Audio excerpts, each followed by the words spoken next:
Saudara-saudari terkasih, di tengah hiruk-pikuk lingkungan sekitar, tidak jarang orang merasa gabut.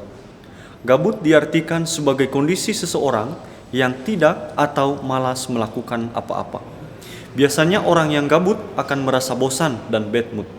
Sayangnya, perasaan ini bisa muncul ketika tugas-tugas yang harus dikerjakan sedang menumpuk.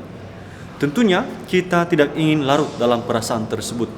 Jadi, kita perlu mencari penyebab dan solusi yang mungkin ditempuh.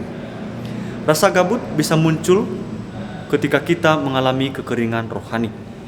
Bagaikan tanaman yang kehilangan sumber air menjadi kering, tidak subur dan berbuah. Demikian juga hidup kita ketika mengalami kekeringan rohani. Merasa kehilangan arah dan tidak mempunyai tujuan yang jelas.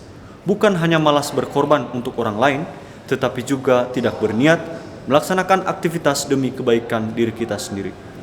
Bacaan kitab suci esok hari mengajak kita menyadari pentingnya siraman rohani selama peziarahan hidup. Kita dapat mengamati bunga yang disiram secara rutin dan pohon di dekat aliran sungai, keduanya subur dan segar.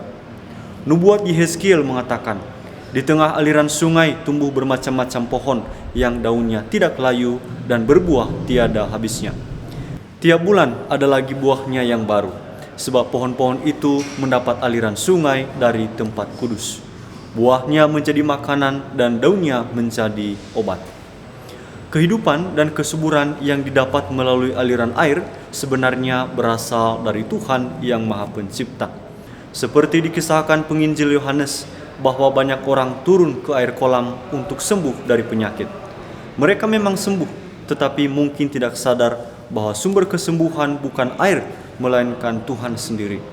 Ada seorang yang telah berbaring 38 tahun menyadarinya ketika tidak seorang pun membantunya turun ke kolam supaya sembuh.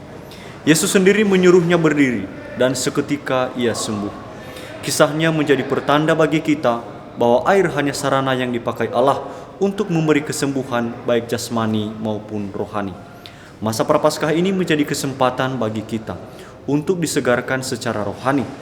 Ada rasa kering dan terbebani karena dosa yang menjauhkan kita dari Tuhan. Kita perlu disegarkan melalui kegiatan rohani. Hal itu dapat dimulai dengan menyesali dosa dan mengakui kerapuhan diri di hadapan Allah melalui sakramen tobat. Kita menyadari dan memohon siraman rohani dari Tuhan melalui gereja. Hal ini penting selama masa Prapaskah supaya kita semakin siap menyongsong kebangkitan Kristus dalam perayaan Paskah. Semoga Tuhan memberkati.